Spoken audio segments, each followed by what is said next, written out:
મારા વાલાઓ નમસ્કાર, કેમ આપનું સ્વાગત છે. મારા વાલીરાઓ બધા જોઈન થઈ રહ્યા છે અને આજનો કાર્યક્રમમાં એક ખૂબ વિશેષ આ કાર્યક્રમ છે, કારણ કે આજે આપણે વાત કરીશું સેવા, સંવેદનાની અને માનવતા વિશે અને જીવનના અનુભવથી સમૃદ્ધ એવા આપણા વૃદ્ધો જે છે, જેઓ આપણા પરિવાર, સમાજ અને સંસ્કૃતિના અમૂલ્ય ખજાના છે.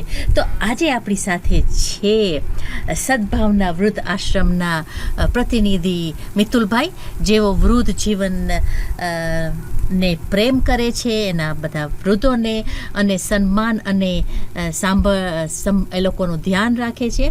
તો આપણે એની સાથે આજે ઇન્ટરવ્યૂ કરવાના છે. તો મિતુલભાઈ, આપનું સ્વાગત છે રેડિયો ઉત્સવ પર. મિતુલભાઈ,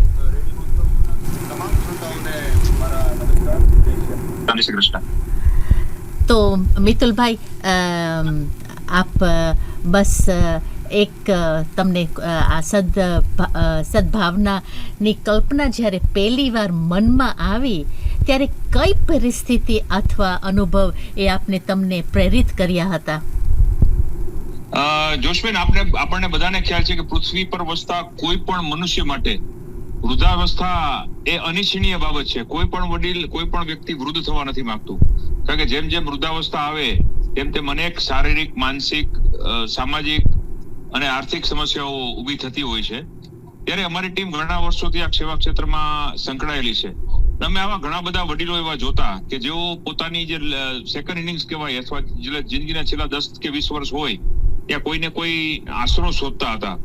ખાસ કરીને જેમને કોઈ બાળકો નથી, જેમને ખાસ કોઈ મોટી આવક નથી, કેન્સરગ્રસ્ત છે, કોમાગ્રસ્ત છે, પથારીમાં છે, વિકલાંગ છે, એ ચાહે મેન્ટલી રિટાયર્ડ પણ હોઈ શકે, ફિઝિકલી રિટાયર્ડ પણ હોઈ શકે, સંતાનમાં એક ને એક દીકરી હોય અને મેરેજ થઈ ગયા હોય અને આની આગળ પાછળ કોઈ ન હોય, જે આપણા વોચમેન હોય, આપણા પ્યુન હોય, કોઈ રિક્ષા ચલાવતું હોય, કોઈ શાકભાજીની રેકડી કાઢતું હોય, અને આવા બધા વડીલોની સમસ્યાઓ ઇન્ડિયામાં ખૂબ મોટા પાયે અત્યારે સર્જાઈ રહી છે. આપને બધાને ખ્યાલ છે કે ઇન્ડિયામાં સૌથી વધારે વડીલોની વસ્તી અત્યારે વર્લ્ડમાં છે. તો આવા બધા વડીલો માટેની અમે વ્યવસ્થાઓ વિચારતા હતા. તેમાંથી આ સદભાવના વૃદ્ધાશ્રમ સંસ્થાનો જન્મ થયો. શરૂઆતમાં અમે એવું વિચારેલું કે 20 વડીલોની અમે સાચવણી કરશું. એટલે શરૂઆતમાં ભાડાનું મકાન લીધું, 20 વર્ષીય વડીલોથી આ બધી વસ્તુની શરૂઆત કરી. પછી જેમ જેમ લોકોને ખ્યાલ આવતો ગયો તેમ વડીલોની સંખ્યા વધતી ગઈ. તમે વધારે ને વધારે ભાડાના મકાન ગોતતા ગયા. એટલે જેમ ડિમાન્ડ સપ્લાયના ગેપ જેવી વાત છે. જેમ વડીલોની સપ્લાય વધી તો સામે દાતાઓ પણ આવવા માંડ્યા. એટલે પછી એમ થયું કે આ તો જેટલું થાય એટલું આપણે કરતા જઈએ. પછી એક સ્ટેજ એવું આવ્યું કે આપણે વિચારીએ કે જેટલું થાય એટલું કરીએ, એની બદલે કરીએ એટલું થાય, એ ફેઝમાં આવી ગયા. અને અત્યારે આપ સૌ વર્લ્ડ વાઇડ જે અમારા વેલવિશર્સ છે, ડોનર્સ છે, સારા લોકો છે, એ સૌના આશીર્વાદથી વિશ્વનું સૌથી મોટું વૃદ્ધાશ્રમ આપણે રાજકોટમાં ચલાવી રહ્યા છીએ. અત્યારે 900 જેટલા વડીલો આપણી સાથે છે. બહુ સરસ. અને મિતુલભાઈ, વડીલોને આરોગ્ય ને રોજિંદાની જરૂરતો એ તમે કેવી રીતે પૂરી કરવામાં આવે છે બધી? વડીલોને અમે એવું જોયું છે બેન કે રોટી, કપડા અને મકાન એ તો બેઝિક જરૂરિયાત હોય, જે આપણને બધાને ખ્યાલ જ છે. મેડિકલ નીડ્સ ને બધું તો હોય જ, પણ સૌથી વધારે જે જરૂરિયાત વડીલોને હોય છે ને, અમે જોયું છે ઇમોશનલ નીડ છે.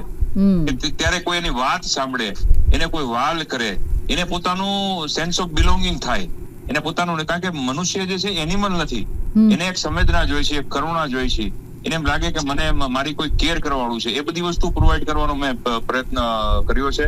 અત્યારે 30 એકર જગ્યામાં 1400 રૂમ સાથે અને 7 ટાવર સાથેનું વૃદ્ધાશ્રમ, સદભાવના વૃદ્ધાશ્રમ, જે વિશ્વની, મેં આપને વાત કરી, વિશ્વનું સૌથી મોટું વૃદ્ધાશ્રમ છે. 5000 વડીલો માટેનું આ બનાવવામાં આવી રહ્યું છે. 500 કરોડ રૂપિયાના માતબર ખર્ચે. તમે આ વૃદ્ધાશ્રમમાં આવો એટલે તમને એમ થાય કે તમે કોઈ 5 સ્ટાર કે 7 સ્ટાર રિઝોર્ટમાં આવી ગયા. કારણ કે અમે બેન એવું બહુ સ્પષ્ટપણે એવું માનીએ છીએ કે ગેટ, જે વૃદ્ધાશ્રમના ગેટની બારે આ વડીલો જે હતા ત્યારે એમની જે કોઈ દશા હતી એમનું ભાગ્ય હતું. પણ એકવાર ગેટની અંદર આવી ગયા એટલે આપણા મા બાપ છે. આપણા મા બાપને આપણે જેટલો પ્રેમ આપવાનો પ્રયત્ન કરીએ, એટલો જ પ્રેમ, એટલો જ આદર આપણે આ સમાજરૂપી માવતર છે એને આપણે કરવો જોઈએ. અને અમે તો આખા ભારતમાં એવા બોર્ડ્સ પણ માર્યા છે કે અમારે માવતર જોઈએ છે. આ કોઈ દરિદ્ર નથી કે કોઈ ભિખારી નથી, આપણા માવતર છે. આપણા માવતરને સાચવવા એ આપણી કોઈ સેવા નથી, આપણું કર્તવ્ય છે. અને કર્તવ્ય નિભાવવા માટે આપણે નસીબદાર છીએ કે સમાજરૂપી દીકરો, સમાજરૂપી શ્રવણ રાજકોટમાં નિમિત્ત બન્યો છે. બિલકુલ. અને આ જે વડીલો જે છે તમારે અહીંયા, તો એની કોઈ પ્રેરણાદાયક વાત તમે શેર કરશો? દરેકે દરેક વડીલની એક સ્ટોરી હોય છે. અત્યારે પણ મેં આપણે વાત કરી કે 900 વડીલો છે. એમાંના ઘણા વડીલો તો જયારે એડમિશન લેવા માટે આવે ને ત્યારે તમને સાંભળીને આશ્ચર્ય પણ થશે અને કદાચ આઘાત પણ લાગશે કે એમાંથી ઘણા બધા વડીલોનો પ્રશ્ન એવો હોય છે. આપણે જનરલી આપણે કોઈ મકાન લેતા હોય કે આપણે કે ભાડે મકાન ગોતતા હોય, તમે કે હું તો આપણે શું પૂછીએ, કેટલા બેડરૂમ છે, વેન્ટિલેશન કેવું છે, શું પ્રાઇસ થશે, એવા બધા ક્વેશ્ચન પૂછીએ. આમાંથી ઘણા બધા વડીલોનો પ્રશ્ન એવો હોય છે કે શું મને 2 ટાઈમ ખાવા મળશે.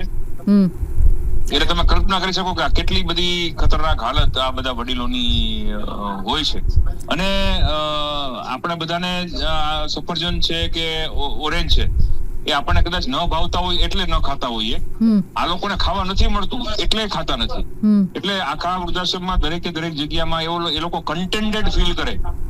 એને સતત એમ લાગે કે અમે એનલાઇટન છીએ, કન્ટેન્ટેડ છીએ, સ્વમાની છીએ. એ પ્રકારની વ્યવસ્થાઓ આપણે કરવામાં નિમિત્ત બન્યા છીએ. દર અઠવાડિયે આ વડીલો ને 100 રૂપિયા અમે ખાલી વાપરવા માટે આપીએ. એમનો કોઈ ખર્ચો જ ન હોય. સ્વાભાવિક છે કે એનો કોઈ ખર્ચો ન જ હોય ને, તમામ વસ્તુઓ ટોટલી ફ્રી ઓફ કોસ્ટ છે. પણ એને એમ લાગે કે મારી પાસે કંઈક છે, મહિને એના તમામ પ્રકારની સુવિધાઓ આપવામાં છે. આ બેન આપણે પૂછતા હતા. જી, તો આપણે વડીલો જે છે એ એના બાળકો ન હોય, કોઈ ધ્યાન રાખવા વાળું ન હોય કે કઈ પ્રકારના વડીલો અહીંયા આવતા હોય છે? આપણા જે ક્રાઇટેરિયા છે નિસંતાન વડીલો માટે છે અને નિરાધાર વડીલો માટે છે, જેને કોઈ આવકનું સાધન નથી અને આખી જિંદગી જેમણે કંઈક ને કંઈક કામ કરેલું છે અને 60 વર્ષ થઈ ગયા, 65 વર્ષ થઈ ગયા, પછી શરીર ચાલતું ન હોય, હાથ પગ કામ ન કરતા હોય, આગળ પાછળ કોઈ ન હોય, રહેવાને પોતાનું મકાન ન હોય, આવા બધા વડીલો કોઈ પણ પ્રકારની સાધ્ય કે અસાધ્ય બીમારીથી પીડાતા હોય તો તેમને ચરણ સ્પર્શ કરીને આ વૃદ્ધાશ્રમમાં આવકારવામાં આવે છે. અત્યારે પણ આજે 900 વડીલો છે, એમાંથી 400 વડીલો તો ડાયપર ઉપર છે કે રોજ દિવસમાં 3 થી 4 વાર ડાયપર બદલવા પડે છે. અને અત્યારે ખાલી મહિને 8 થી 10 લાખ રૂપિયાના તો ડાયપરની જરૂરિયાત આપણી સંસ્થાને પડે છે. એટલે આ બધા વડીલો હજી તમે એ લોકોની સારવાર પણ કરો છો? બીમાર પડે તો ડોક્ટર, હોસ્પિટલ, ઇન્ડોર હોસ્પિટલ છે, ડોક્ટર્સની ટીમ છે, ફિઝિયોથેરાપિસ્ટની ટીમ છે, આખું એક નાનકડું વિલેજ જ ઊભું છે. કારણ કે અહીંયાથી આ બધા વડીલો એવા છે કે જે બહાર પણ જઈ શકે એમ નથી. મોટા ભાગના વડીલો બેડરિડન છે, અમુક વડીલો વ્હીલચેર ઉપર ચાલે છે, અમુક વોકરથી ચાલે છે, અમુક સેમી અથવા પાર્શિયલી બ્લાઇન્ડ છે. એટલે કાંઈક ને કાંઈક બીમારીથી આ બધા વડીલો પીડાતા હોય છે. અને તમે એમ જોવો ને કે અમે તો ઘણી બધી વાર આપના જેવા સંવેદનશીલ લોકો ત્યાં આવે તો મોટે ભાગે આખું વૃદ્ધાશ્રમ જોઈ શકતા નથી. શું કામ? કારણ કે આપણને દર્દ થાય કે આ બધા વડીલોને આટલી બધી ખરાબ હાલત છે. પરંતુ હું તો આપણે આપના લોકપ્રિય માધ્યમથી, ઉત્સવ રેડિયોના લોકપ્રિય માધ્યમથી આપણે બધાને કહું કે દુનિયામાં દરેકે દરેકની વૃદ્ધાવસ્થા આવી જ રહેવાની, તમારી હોય કે મારી હોય. જિંદગીના છેલ્લા 2-5 વર્ષ છે એ બધા કંઈક ને કંઈક આ પ્રકારનું ભોગવવાનું જ છે. તો આપણે આપણા હાથે જે કંઈ કામ થાય સારું એ કરી લઈએ તો ઈશ્વર આપણું ધ્યાન રાખશે, આપણા કર્મનો બદલો પાડશે. આપણે કોકનું કર્યું હશે તો કોક આપણું કરશે. બિલકુલ. તો આપણે હવે એક ગીત તરફ જઈશું, પછી આપણે આ વાતચીત ચાલુ રાખશું. જી, ચોક્કસ.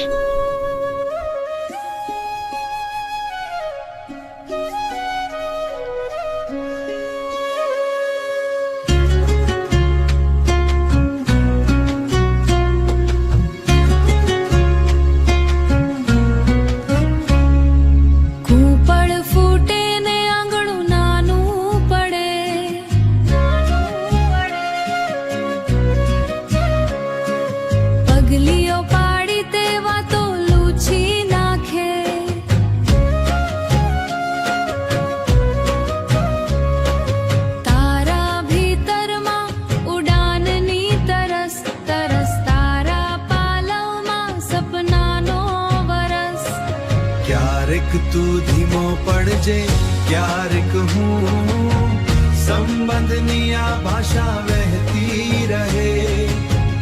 આવ્યા જશે પંખી, રહેશે ગૂંજ, આવ્યા જશે પંખી, રહેશે ગૂંજ. આ ઘરના મૂળમાં તું મહેકતી રહે, આ ઘરના મૂળમાં તું મહેકતી રહે, આ ઘરના મૂળમાં તું મહેકતી રહે.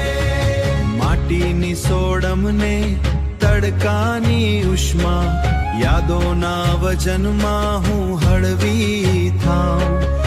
દિશાઓ બોલાવે ક્ષિતિજો ખેંચે પણ આવ્યા ત્યાં જ્યાં વહાલનો કો હોય વહાલનો પડઘો હોય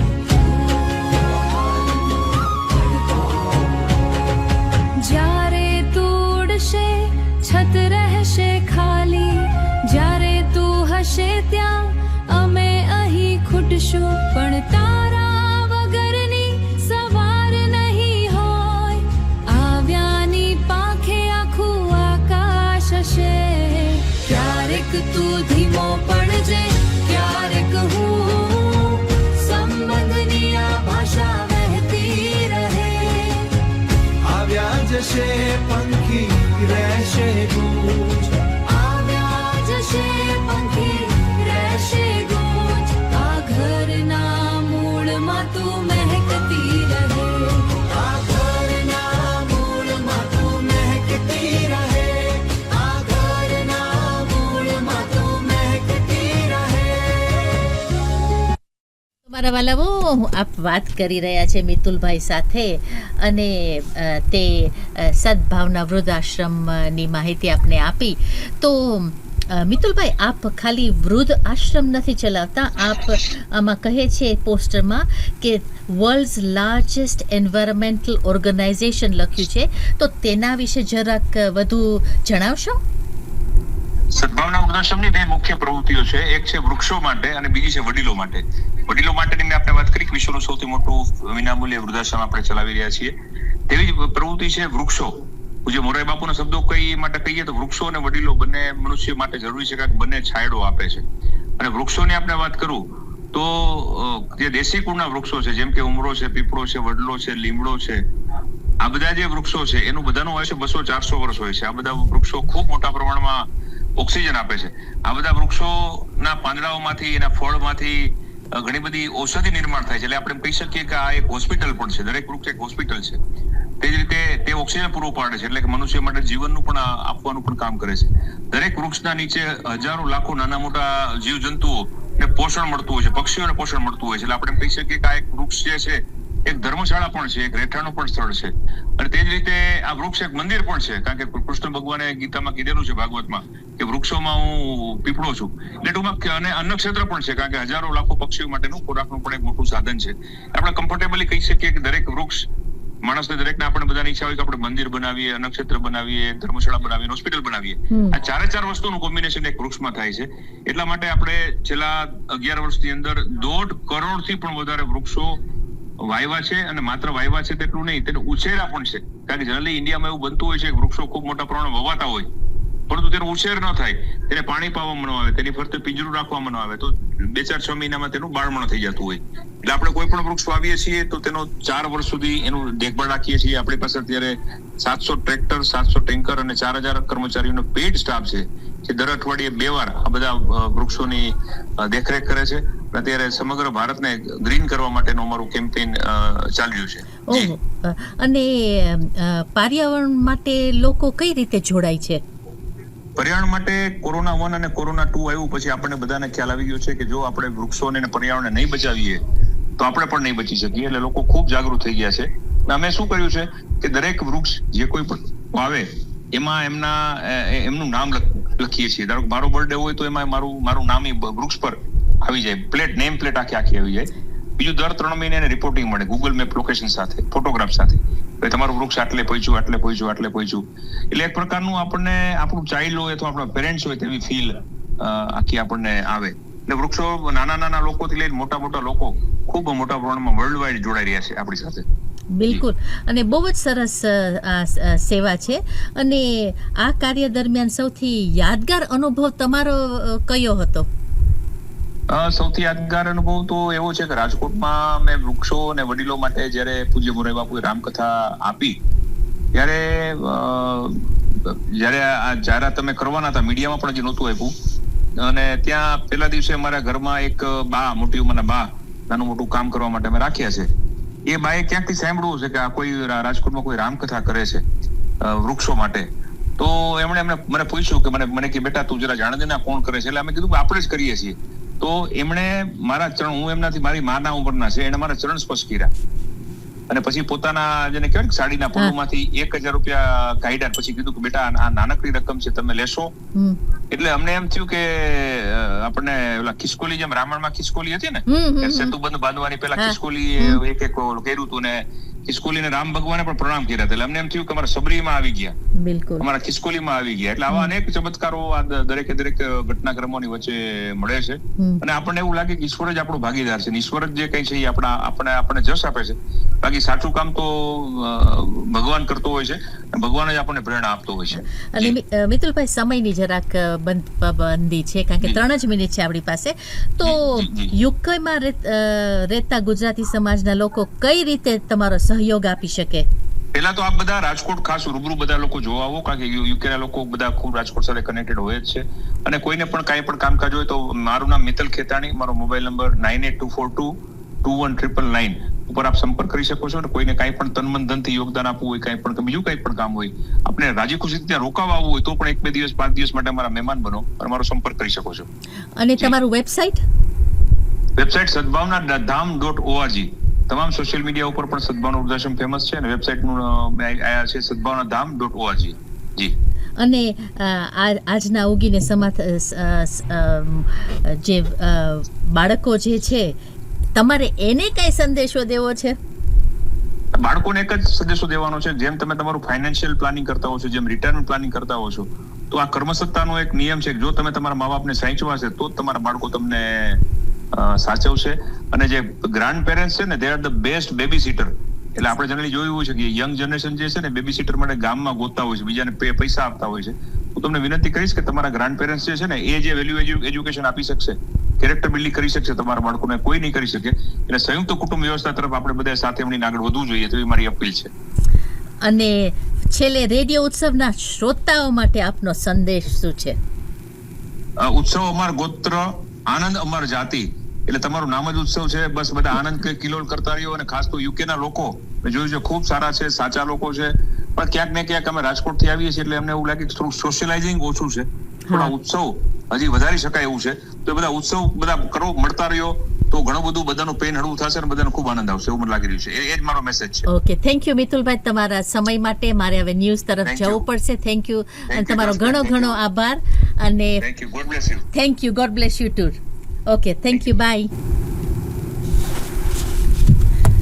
તો મારા વાલાઓ, આપણે જઈએ વાત કરીએ હતા મિતુલભાઈ સાથે સદભાવના વૃદ્ધાશ્રમ થી આવ્યા છે. અને હવે જઈશું આપણે આજના